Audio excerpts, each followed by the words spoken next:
बर्तन धोने वाले इस स्क्रबर से आप ढेरों ऐसे छोटे छोटे काम अपने ले सकते हैं, जिससे आपकी ज़िंदगी जो है वो बहुत ही आसान हो जाएगी। और ये टिप्स आप देखकर खुद भी बहुत ही हैरान हो जाएंगे। वीडियो को देखने के लिए आपने फुल वॉच करना है। चैनल पर अगर न्यू है तो चैनल को सब्सक्राइब कर दें, वीडियो को लाइक कर दें। बिस्मिल्लाहिर्रहमानिर्रहीम, अस्सलाम वालेकुम। चलते हैं अपनी टिप नंबर 1 की तरफ। टिप नंबर 1 मेरी रिलेटेड है इस बोतल से। ये जो पानी वाली बोतल होती हैं या फिर हमारे घर में ऐसे बर्तन मौजूद होते हैं जिनका जो मुंह होते हैं वो तंग होते हैं, तो इसको हम बाहर से तो वॉश कर लेते हैं अच्छे तरीके से, लेकिन ये अंदर से जो है वो वॉश नहीं कर सकते क्योंकि हमारा जो है वो हाथ नहीं जाता। तो आपने इसके लिए कोई भी पुराना सा ब्रश ले लेना है, उसके ऊपर ये आपने स्क्रबर जो है वो इस तरीके से लगा लेना है।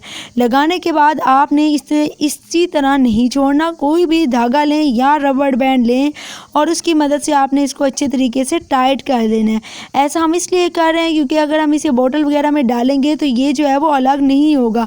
आपने यहाँ पे अच्छे तरीके से गिरा लगा देनी है। अब ये आपका छोटा सा ऑर्गेनाइज़र आपका तैयार है, जो आपके बोतल या फिर तंग मुँह वाले जितने भी बर्तन होंगे उनको अच्छे से क्लीन कर देगा और जो स्मेल वगैरह आती है वो भी आपकी बर्तनों में से नहीं आएगी। तो आपने इस टिप को जो है वो ज़रूर अप्लाई करना है अपने, और इसमें आपकी कोई पैसे जो है वो नहीं लगेंगे, बिल्कुल जो है वो लो कॉस्ट है। चलते हैं अपनी टिप नंबर 2 की तरफ। टिप नंबर 2 मेरी रिलेटेड है इन छोटे वाइपर से रिलेटेड, जो अक्सर हमारे वॉशरूम में और किचन में इस तरीके से पड़े होते हैं। आपने उसके ऊपर सिंपल ये लोहे की स्टील का जो स्क्रबर है बर्तन धोने वाला, इसको जो है वो आपने लगा लेना है। अक्सर आपके पुराने जो होते हैं इसको जो आपने वेस्ट नहीं करना। अब इससे आपने क्या काम लेना है, ये अक्सर हमारे जो वॉशरूम्स वगैरह में इस तरह से वाइट जो है वो हो जाता है, साबुन पड़े रहते हैं, या इस तरीके से टाइल्स होती हैं वो झाड़ू देने से, ब्रशेस से जिनके पास नहीं है तो वो इसके वाइपर की मदद से जो है वो अच्छे से इसे क्लीन कर सकते हैं। आपने इसको अच्छे तरीके से जो है वो इस तरह से आपने रगड़ते जाना है। आप 2 से 3 दफ़ा मलेंगे तो यकीन माने इसकी सारी मिट्टी उतर जाएगी और पानी फेंकने पर आपके मैले से मैले फर्श जिन पर ढेरों दाग धब्बे थे और काफ़ी देर पुराने थे वो बिल्कुल क्लीन हो जाएंगे। तो अब चलते हैं अपनी टिप नंबर 3 की तरफ। टिप नंबर 3 में रिलेटेड है इस कंघी से रिलेटेड। कंघी के ऊपर आपने जो है वो अपना कोई सा भी पुराना जो टी स्ट्रेनर है वो इसको इस तरीके से लगा देना है।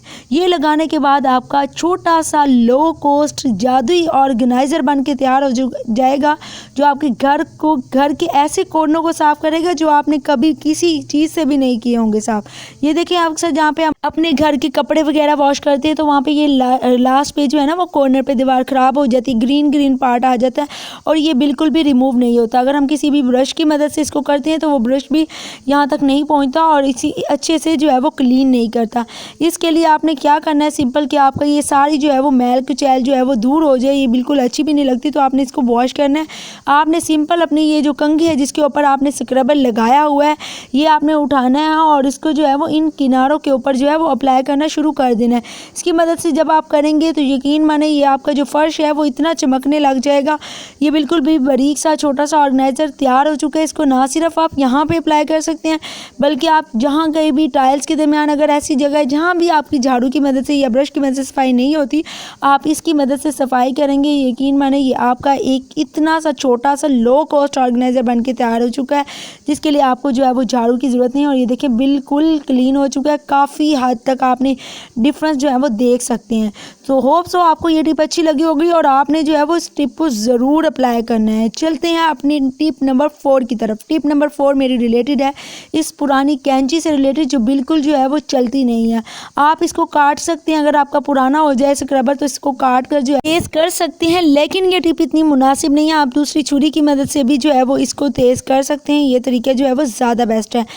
टिप नंबर 5 है मेरी रिलेटेड इस सुई धागे से रिलेटेड। अक्सर जो हम काम करते हैं घर में, सिलाइयाँ वगैरह करती हैं, कढ़ाई करती हैं, तो हमें इस तरह की बारीक सुई मिलती है जिसमें हमारी नज़र तो कमज़ोर होती है, समटाइम नहीं भी होती एज के साथ साथ, तो उसमें धागा डालना बहुत मुश्किल होता है। आपने अपना कोई सा पुराना स्क्रबर उठाना है और इसकी जो छोटी सी जाली है उसको फोल्ड कर देना है इस धागे के गिर्द, जिस तरीके से मैं कर रही हूँ। आपने इसी तरीके से ये छोटा सा इसका जो है ना वो पीस उठाया और इसको इस तरीके से फोल्ड कर देना और सुई के अंदर जो है वो डाल देना है। सुई का सुराख बहुत होता है, आप इसके अंदर जब डालेंगे तो आपका जो धागा होगा वो बड़ी ही आसानी के साथ जो है वो निकल जाएगा और आपको डालने में कोई भी मुश्किल नहीं आएगी। इसकी मदद से आप जो है वो इजीली अपनी सुई के अंदर धागा भी डाल सकते हैं। सो आपके लिए ये टिप भी काफ़ी हेल्पफुल रही होगी। अब हम चलते हैं अपनी टिप नंबर जो है वो 6 की तरफ। इस टिप में हम कैसे जो है वो अपने स्क्रबर का इस्तेमाल कर सकते हैं। बेसिकली यहाँ पे मैंने जो है वो स्क्रबर लेके रखे हुए थे, तो आपने जो है वो अभी ये बिल्कुल न्यू स्क्रबर इस्तेमाल करना है। ये इसको जो है वो जो टिप मैंने बताई थी, आप पुराने स्क्रबर को यूज़ कर सकते हैं। तो ये आपने कोई सा भी जो न्यू स्क्रबर होगा आपने बर्तन धोने वाला, उसको जो है वो लेना है। ये बेसिकली ज़्यादातर उन बर्तन के लिए इस्तेमाल होता है जो लोहे के स्टील्स के बर्तन होते हैं, जिनके ऊपर जो है वो काले धब्बे वगैरह पड़ जाते हैं, सख्त जो है वो निशानात होते हैं। तो आपने इस तरीके से जो है वो इसको ले लेना है। लेने के बाद आपने सिंपल क्या करना है, कोई सा भी एक अदद धागा ले लेना है। कोशिश करें मजबूत धागा लें, डोरी ले सकते हैं, यहाँ पे कोई भी पुराना जो है वो मजबूत कपड़ा भी ले सकते हैं। उसके अंदर जो है वो इस तरीके से पास करना है। पास करने के बाद आपने यहाँ पर अच्छे तरीके से एक बारीक सी जो है वो गिरा लगा देनी है। जैसे यहाँ पर मैं जो है वो गिरा लगा रही हूँ, आपने भी इसी तरीके से इसको यहाँ पे गिरा लगा देनी है।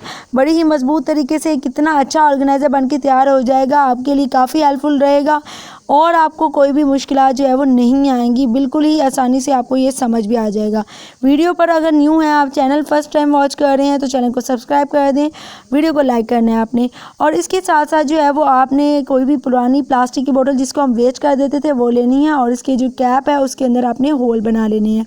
सिंपल अब क्या करेंगे, ये जो आपका जो प्लास्टिक की बोतल है, इसका जो आपने अपर पार्ट लिया है, इसके अंदर आपने अपना जो है वो स्क्रबर जो है इसके अंदर रख देना है। ऐसा करने से आपका स्क्रबर भी ख़राब नहीं होगा और आपका एक इतना अच्छा ऑर्गेनाइज़र बन के तैयार हो जाएगा कि आप खुद भी हैरान होंगे। ये जो धागा है, इसने आपने जो इसके ऊपर कैप में एक होल बनाया था वो उसमें से आपने गुजारना है और कैप को अच्छे तरीके से आपने बोतल के ऊपर फिक्स कर देना है। उसके बाद जो ये धागा है यहाँ पर अच्छे तरीके से आपने गिरा लगा देनी है, ताकि आपका मजबूत सा ऑर्गेनाइज़र जो है वो बन के तैयार हो। ये धागा चूँकि लंबा है, इसलिए मैं इसके ऊपर जो है वो एक और गिरा लगा रही हूँ।